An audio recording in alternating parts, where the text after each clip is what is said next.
여러분 반갑습니다.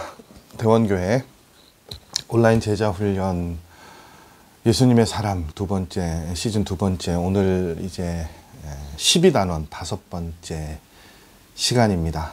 오늘은 당신은 한국 선교사이다 라는 주제로 이 전도자의 사명 다섯 번째 전도자의 사명 12번째 단원의 다섯 번째 마지막 말씀을 여러분과 함께 나누려고 합니다.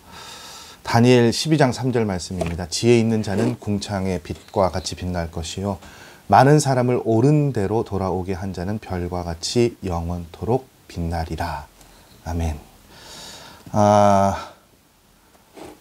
온라인 제자 훈련, 오늘 이제 총 우리가 60회의 과정, 60과의 과정을 이제 마무리하는 시간입니다. 대략 한 2년 정도 우리가 사실은 코로나 때 저희가 예배가 중단되어졌을 때 조금이라도 좀 이 하나님의 말씀을 가까이 할 수 있는 시간들을 가졌으면 좋겠다라고 해서 이렇게 시작한 모임, 온라인 성경 공부 모임이죠. 사실은 여러분 저도 이렇게 60과까지 마무리를 하게 될 줄은 몰랐습니다. 그동안 이 과정을 함께 해주신 우리 모든 제자훈련 반원 여러분들 너무 수고하고 애쓰셨습니다. 자세한 이제 그 마무리 내용들은 이 강의 마지막 시간, 마지막 부분에 하도록 하고요.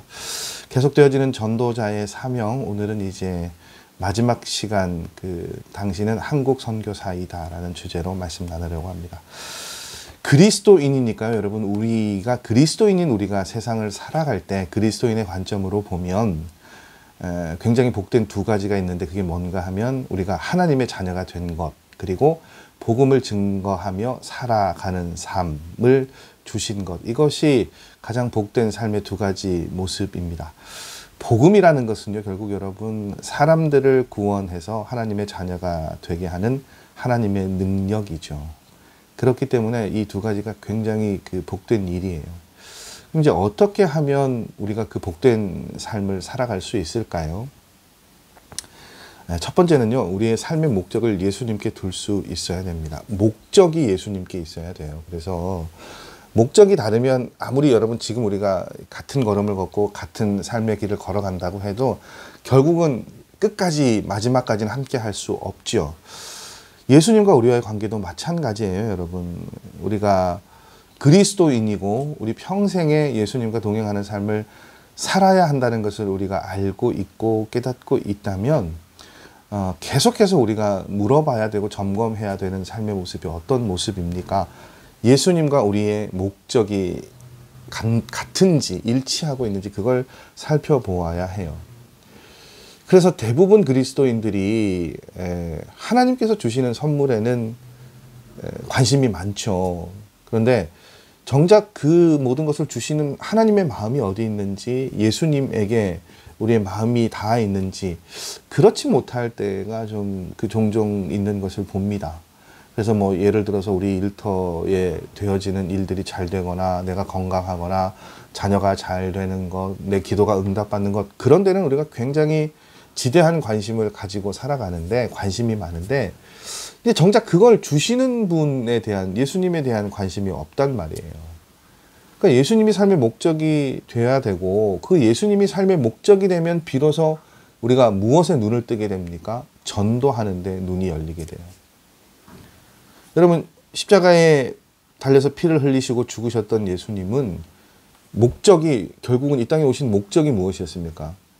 영혼 구원이잖아요. 생명을 구원하시는 일이었거든요. 그 구원을 위해서 예수님께서 십자가에 달려 돌아가셨죠. 그리고 당연히 그러니까 지금도 예수님의 마음, 시선, 관심은 어디에 있어요?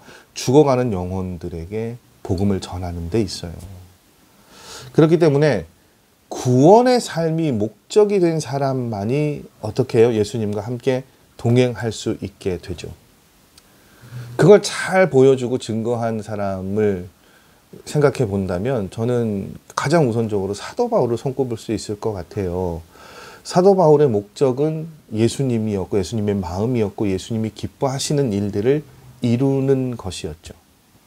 그것이 그것에 이제 사도 바울이 삶의 목적을 두고 있었기 때문에 하나님께서 어떻게 해요? 사도 바울이라는 사람을 통해서 굉장히 놀라운 전도의 역사를 일으키신 거예요.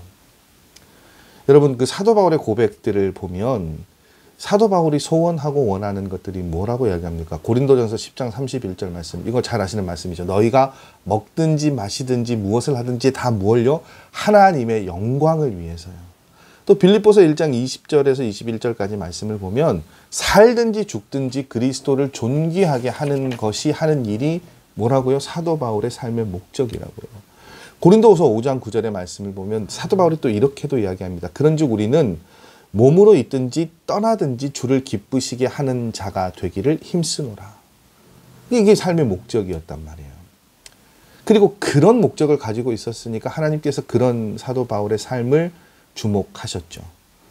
여러분, 빌립보서 3장 말씀을 보면 사도 바울이 자신이 가지고 있었던 누렸던 모든 것들을 배설물처럼 버렸다라고 이야기를 하잖아요. 근데 그 이야기는 결국 목적을 어디에 두는 거예요? 그리스도에 두는 거예요. 그리스도의 마음에 두는 거예요. 이렇게 말씀드리면, 목사님, 너무 모든 것이 예수, 모든 것이 전도, 이거 너무 극단적이지 않습니까? 하는 것도 많고 많은 것 중에 하나이면 되잖아요. 그래서 그런 말씀들을 하시잖아요. 전도도 하고, 이렇게 이야기를 하죠. 오직 말고요. 전도도 여러 가지 중에 전도도 교회 사역도 마찬가지예요. 여러분, 그런데 우리의 목적이 그곳에 있지 않으면 사실은 전도도 하는 게 참 어렵죠. 우리의 본성이 그것을 이루어내고 따라가기가 참 어렵단 말이죠. 그래서 여러분, 우리가 한국 기독교의 최초의 순교자를 우리 토마스 선교사님이라고 말씀하는데, 이 선교사님이 그 대동강 모래사장에서 순교를 당하셨단 말이에요. 그런데 그 선교사님의 목을 치려고 하는 그때 당시에 포졸이었던 박춘관이라는 분에게 이 토마스 선교사님이 성경을 전하고 예수의 이름을 계속 외치면서 순교의 피를 흘리셨어요. 그러니까 죽을 때까지도 복음을 전하셨단 말이죠. 그런 선교사님의 삶을 그렇게 표현하더라고요. 토마스 선교사는 영국 사람이었지만 우리 민족에게 최대의 애국자였다라고요. 왜냐? 토마스 선교사님이 우리 민족이 영적으로 죽어가고 있는 것을 깨우쳐 주셨다는 거예요. 그러니까 그만큼 우리나라에 지대한 영향을 끼친 사람이 없다는 것이죠.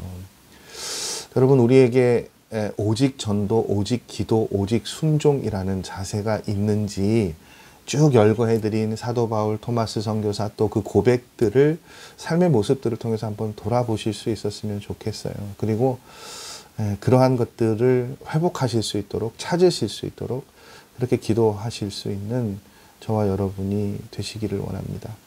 두 번째, 우리는 그 전도자가 누릴 은혜들을, 축복을 바라볼 수 있어야 돼요. 마가복음 16장 20절의 말씀에 보면 예수님께서 제자들이 이렇게 두루 전파할 때, 복음을 전파할 때 표적이 나타나게 해주셨다는 말씀이 있고요. 오늘 이 12단원 5가의 주제인 말씀, 다니엘 12장 3절의 말씀을 보면 전도자는요, 별과 같이 영원토록 빛나게 되는 은혜를 주시겠다고 약속하시는 말씀도 우리가 받아들일 수 있습니다. 여러분, 이 하나님의 역사는 반드시 모든 민족에게 복음이 전파되고 난 후에 예수님께서 다시 오시는 걸로 끝이 나요. 그럼 여러분, 그때가 되면 누가 가장 귀하고 존귀한 자라고 칭함을 받겠습니까? 복음을 전하는 사람이요. 그 어떤 일보다 중요하고 복된 일이라고 말씀하고 계세요. 그 텍스트에 나오는 한 그 군대의 그 간부, 연대장 부인에 관한 이야기가 있죠. 이분이 처음부터 신앙생활을 하지 않았대요. 남편이 조금 계급이 낮았을 때 자기 남편보다 조금 위에 있는, 좀 높은 계급에 있는 그 장교의 부인이, 사모님이 전도를 하니까, 이제 높은 사람이 전도를 하니까 귀찮아도 어떻게 그냥 이제 따라가게 된 것이죠. 근데 처음에는 남편만 아니면 뭐 이런 마음으로 그 복음을 받아들이시고 그 권유에 응답하셨을 텐데, 나중에는 이분이 고백하시기를, 너무 고맙다는 거예요. 그분이. 왜냐? 자신에게 생명 구원의 길을 열어준 사람이잖아요. 그러니까 여러분 한번 생각해 보세요. 마지막에 우리가 하나님 앞에 섰을 때 심판의 자리에서 누가 누구를 가장 감사하게 여기겠습니까? 예수를 알게 해준 사람이.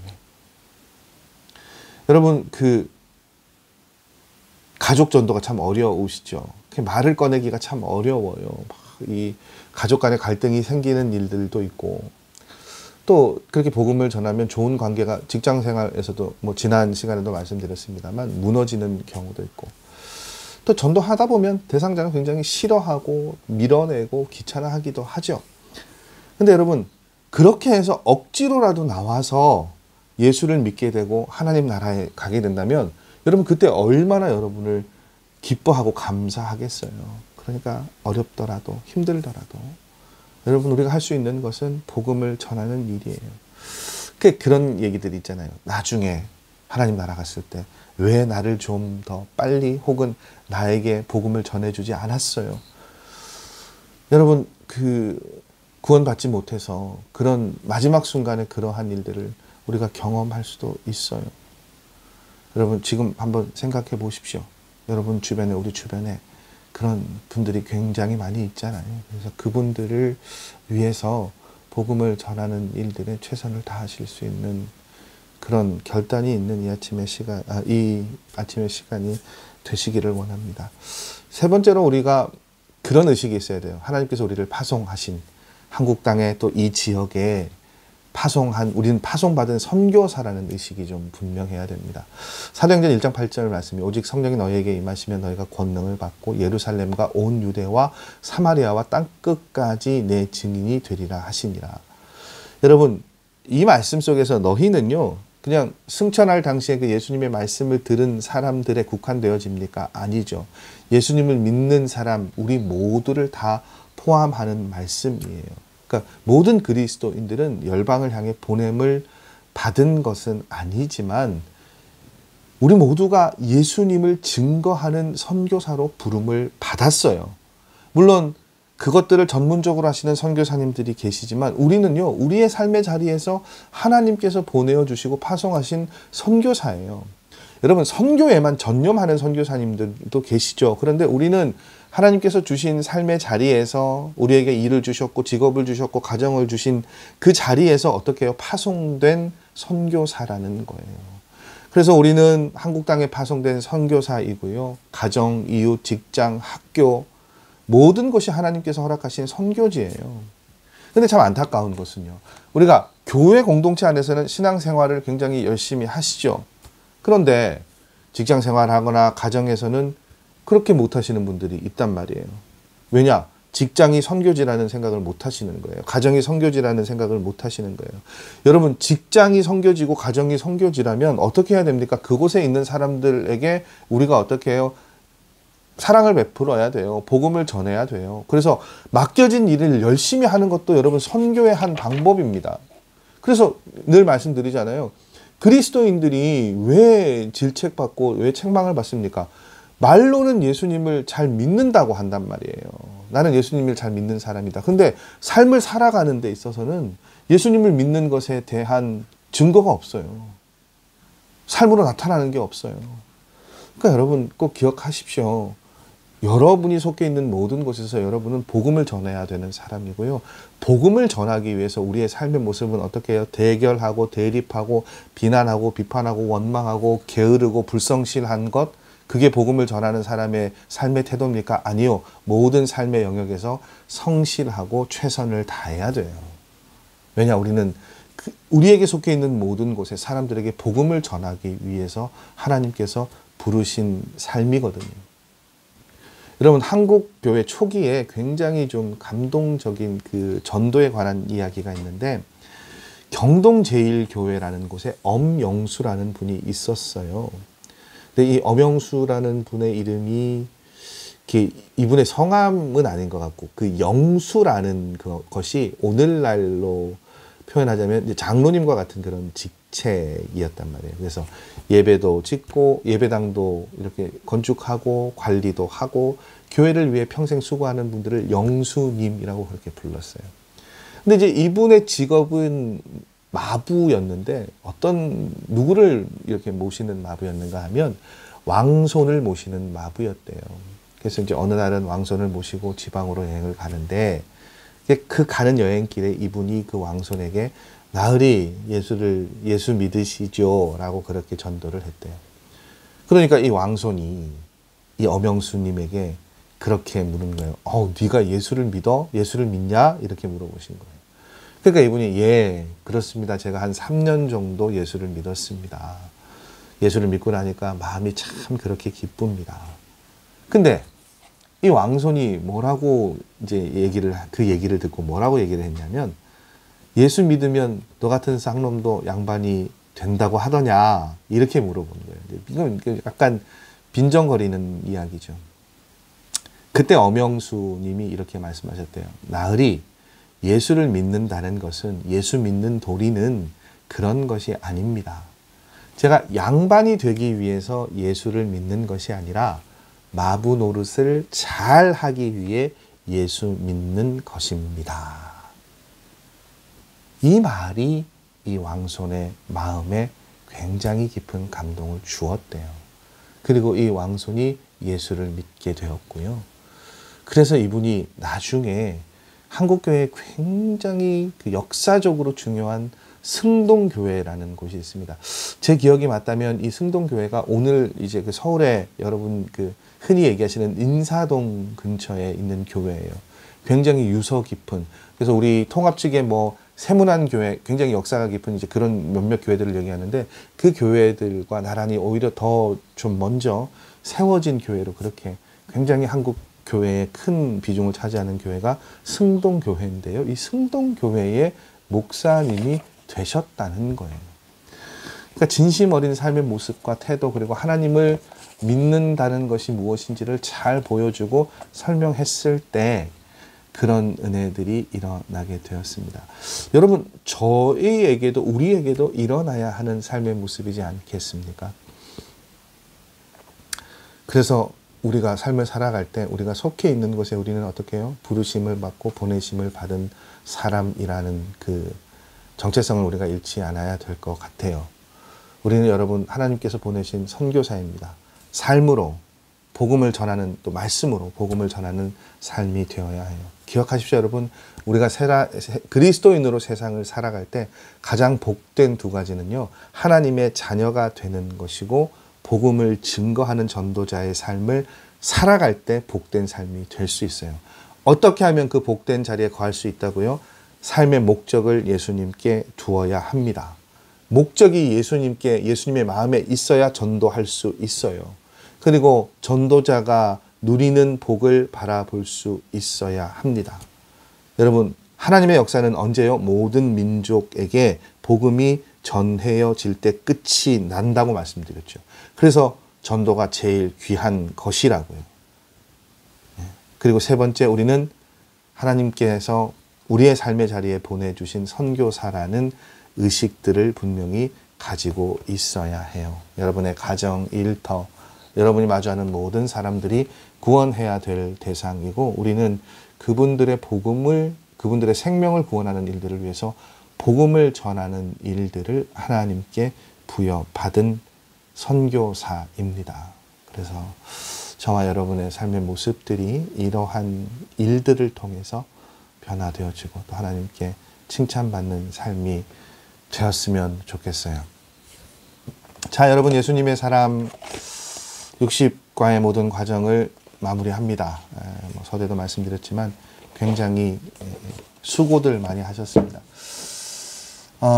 예수님의 사람은 여기 보시는 것처럼 이제 예수님의 사람이라는 이 책 여러 가지 제자 훈련 시리즈가 있는데 저는 이 예수님의 사람이라는 이 텍스트를 가지고 말씀을 나누었던 이유는 여기 이 가장 앞에 표지에 보면 그런 표현이 있어요. 예수님과 동행하는 삶으로 인도하는 제자 훈련이라는 표현이 있습니다. 저는 여러분 그리스도인은요. 사유하는 그리스도인이 되어야 한다고 생각하는 사람 중에 하나입니다. 사유라는 말을 좀 거창하게 생각할 필요는 없는 것 같고, 고민하고 물음이 있어야 되는 것, 그것이 저는 사유하는 것이라고 생각을 하거든요. 그런데 세상의 사람들, 철학자들이, 인문학자들이 사유하는 방식은 세상의 학문이나 삶의 모습들을 더 깊이 연구하고 탐구하고 읽어나가고, 그러면서 거기서 어떤 답을 찾고 결론을 찾는 것이라고 한다면, 그리스도인인 우리는 하나님의 말씀을 더 깊이 묵상하고 말씀 속에서 하나님이 말씀하시는 것들을 묻고 내가 삶을 그렇게 살아가고 있는지 점검하고, 그렇게 자신의 삶을 계속해서 말씀에 비추어 보는 일들이 그리스도인의 저는 사유라고 생각을 하고요. 아무런 자극 없이 목적 없이 그렇게 살아가는 것보다 말씀을 조금 더 깊이 이해하고 묵상하고 말씀 가운데 우리를 향한 하나님의 뜻을 알아가는 일들이 우리를 더 성숙하게 만드는 일이라고 생각하고요. 말씀을 통해서 우리는 그리스도인을 넘어서 그리스도의 제자로서의 삶을 살아가야 하지 않을까. 그것이 우리를 향한 하나님의 기대이고요. 또 우리의 삶을 변화시킬 수 있는 힘이라고 생각되어집니다. 짧은 시간이었지만 이 시간들이 그런 걸음들에 조금 더 도움이 되는 시간이었길 바라고요. 저도 여러분도 이 말씀들을 통해서 때로는 찔림을 받기도 하고 때로는 전혀 인식하지 못했던 것들을 좀 돌아보는 시간들로도 사용되어졌기를 바라고요. 그리고 분명히 조금씩 변화하는 모습들이 이 시간들을 통해서 일어났다면 그것으로 하나님이 기뻐하시는 시간이지 않았을까 싶습니다. 긴 시간 참 부족한데 이 말씀의 시간에 함께 해주신 여러분 너무 감사하고요. 다음 주 이제 5월 30일 한 주는 잠시 이제 쉬어가도록 하겠습니다. 그리고 다시 6월 6일부터는 몇 차례 말씀드렸습니다만 내 안에 계신 예수님과의 행복한 동행, 이건 역시 유기성 목사님께서 쓰신 책이에요. 예수님의 사람의 40가지 묵상에 관한 내용입니다. 그래서 우리가 이 60과의 과정을 조금 이렇게 또 다시 한번 다른 시각으로 조금 이렇게 압축해서 또 이 말씀들을 풀어나가려고 하는데 조금 그 전개하는 방식이 지금 이 예수님의 사랑과는 조금 다른 부분이 있는 것 같아요. 그래서 조금 어떻게 보면 편하게 말씀을 좀 함께 듣고 나눌 수 있는 시간인 것 같습니다.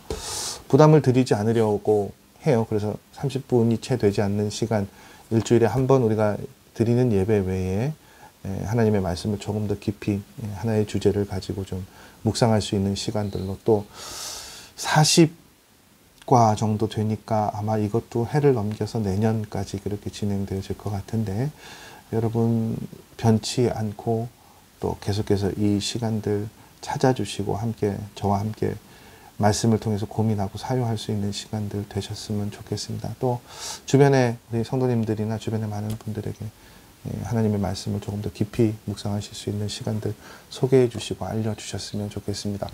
감사합니다. 여러분 긴 시간 동안 함께 해주셔서 너무 감사하고요. 매 시간마다 그렇게 표현해 주시고 또 함께 반응해 주셔서 지치지 않고 잘 할 수 있었던 것 같습니다. 모두 너무 수고하셨고요. 한 주 쉬시고 저는 6월 첫째 주에 예수님과 행복한 동행이라는 주제로 다시 새롭게 목요일 시간을 열어갈 수 있었으면 좋겠습니다. 그동안 정말 수고 많으셨습니다. 6월에 다시 뵙겠습니다. 남은 한 주간도 여러분 행복하게 잘 지내시기 바랍니다. 한 주 쉬시고 6월 첫째 주 목요일에 뵙겠습니다. 안녕히들 들어가십시오. 수고하셨습니다, 여러분.